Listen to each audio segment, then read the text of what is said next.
அஸ்ஸலாமு அலைக்கும் வரஹமத்துல்லாஹி வபரகாத்து. இலங்கையில் ஆசிரியர்மாருக்கு சம்பளம் கூட்டப்பட்டிக்கு சந்தோஷமான விஷயம். நல்ல முறையில் எடுத்துக்கொள்ளுங்க, பிரச்சனை இல்லை. நீங்கள் சம்பளத்தை கூட்டி வந்தோடனே நல்ல முறையில் உங்களோட குடும்பம் எல்லாம் சந்தோஷமாக இருக்கு.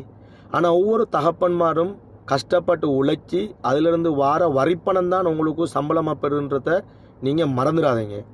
அதுக்கு அடுத்த விஷயம், என்றைக்கு நீங்கள் முதலாம் வகுப்புலேருந்து ஏலவல் வர படித்து திரும்ப காலேஜுக்கு போய் யூனிவர்சிட்டிக்கு போய் படிக்கும் வரையும் ஒவ்வொரு இலங்கையில் பிறந்த குடிமகனும் கஷ்டப்படுற காசி, அதிலிருந்து வார வரிப்பணம், அவன் உழைச்ச உழைப்பு தான் உங்களை ஒரு பட்டதாரி ஆகின்றதையும் நீங்கள் மறந்துட்டீங்கண்ணே.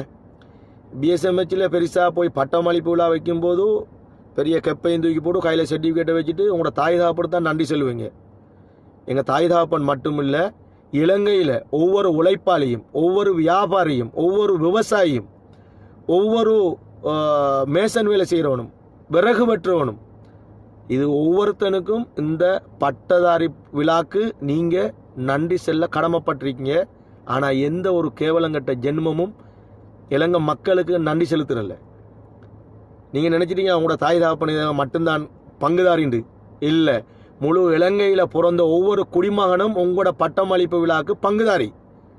நீங்கள் வெளியில் வந்ததுக்கு பிறகு அது டாக்டராக இருக்கட்டும், லோயர்ஸாக இருக்கட்டும், இன்ஜினியராக இருக்கட்டும், ஆசிரியர்மாராக இருக்கட்டும், நான் சார், நான் இன்ஜினியர், நான் டாக்டர்ஸ், நான் லோயர், இதை ஒரு சாதாரண ஒரு குடிமகனுக்கிட்ட, ஒரு சாதாரண ஒரு விவசாயிக்கிட்ட, சாதாரண ஒரு கூலி வேலை செய்கிற மானுக்கிட்ட போய் நீங்கள் செல்லாதீங்க.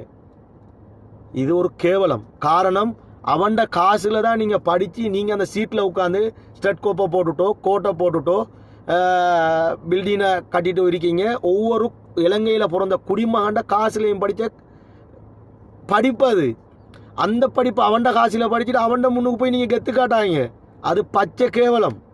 சரியா?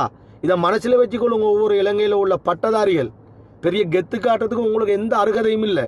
காரணம், ஒவ்வொருத்தன வரிப்பணம், ஒவ்வொருத்தன் கஷ்டப்பட்ட காசு தான் யூனிவர்சிட்டி, கேம்பஸ், காலேஜி, உங்களோட படிப்பு, உங்களோட சகல விதமானத்துக்கும் பொறுப்புதாரி உங்கள் வாப்பாமார் உழைக்கிறதோ உம்மாமார் உழைக்கிற காசு மட்டுமில்லை, முழு இலங்கையில் உள்ள பிறந்த ஒவ்வொரு உழைப்பாளிடையும் பங்கு.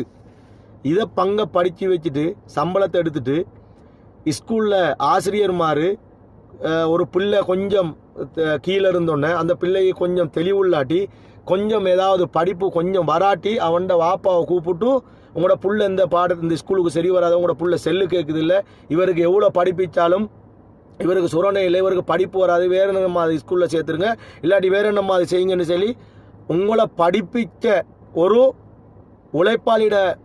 உழைப்பாளிகிட்ட போய் வெக்கம் இல்லாமல் அந்த தகப்பண்ட போய் செல்றீங்க.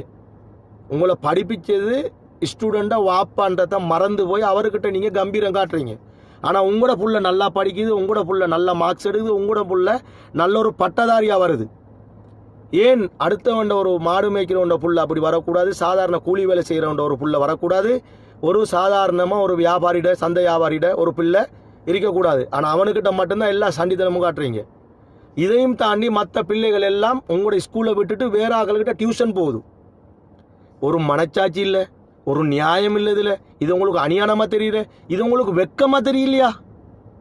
நம்முடைய ஸ்கூலில் படிக்குது, நம்ம படித்து கொடுக்குற படிப்புல விஷயம் இல்லாமல் தான் மற்ற ஆட்களுக்கு டியூஷன் போகுதுன்றத உங்களோட மனச்சாட்சி உறுத்தலை. இவ்வளோ சம்பளத்தை எடுக்கிறோம், குறைவு நாளில் வேலை செய்கிறோம், அதிகமான லீவ் எடுக்கிறோம், மக்களோட பணிப்படுறதுலேருந்து இவ்வளோ காசை பெறுறோம், நம்ம அவ்வளோ சலுகையில் பெறுறோம், எல்லாத்தையும் பெற்றெடுத்துட்டு இவ்வளோ ஒவ்வொருத்தனும் கஷ்டப்பட்டு பொஞ்சாயி பிள்ளைகளை விட்டு வெளிநாட்டிலேருந்து வந்து சம்பாதிச்சு அனுப்புகிற காசு அங்கே டொலராக வருது. அதிலிருந்து உங்களுக்கு வெட்டுவாரின்னு சொல்லி அதில் ஒதுக்கி அந்த வரி பணத்துலேருந்து உங்களுக்கு சம்பளம் கூட்டி சம்பளம் வந்துருக்கு. ஆனால் எங்கட பிள்ளைய ஒழுங்காக படித்து கொடுக்காம, எங்கட பிள்ளைக்கு சரியான தகமையை தேர்ந்தெடுக்காம எங்கட பிள்ளைய இன்னொருத்தோண்ட கிளாஸுக்கு அனுப்புகிறீங்க. நாங்கள் 10, 200, 50 ஒரு நாளைக்கு செலவழித்து உங்களுக்கு வரிப்பணத்தில் இந்த சம்பளத்தையும் தந்துட்டு இன்னொரு இடத்துக்கு நாங்கள் மாதம் 7,500 8,000 ரூபா செலவழித்து எங்கட பிள்ளைய நாங்கள் டியூஷனுக்கு அனுப்பணும். எப்படி இருக்கு தெரியுமா இது? இதெல்லாம் போய் கபூரில் தூங்கிடுவீங்களா? இந்த அநியாயத்தை எல்லாம் கொண்டு நீங்கள் கரை சேர்த்துடுவீங்களா? இதெல்லாம் சேராமல் இருக்கணும்னு சொன்னால் சரியான முறைக்கு சனி ஞாயிற்றுக்கிழமை இந்த பிள்ளைகளை கூப்பிட்டு டியூஷன் நடத்தி இந்த டியூஷனுக்கு போகிற பிள்ளைகளை நிப்பாட்டி ஒழுங்கான முறையில் படித்து கொடுத்து நல்ல மார்க்ஸ் எடுத்து நல்ல ஒரு நிலைமையை கொண்டு வாங்க. எல்லோருக்கும் நல்லம். அஸ்ஸலாமு அலைக்கும்.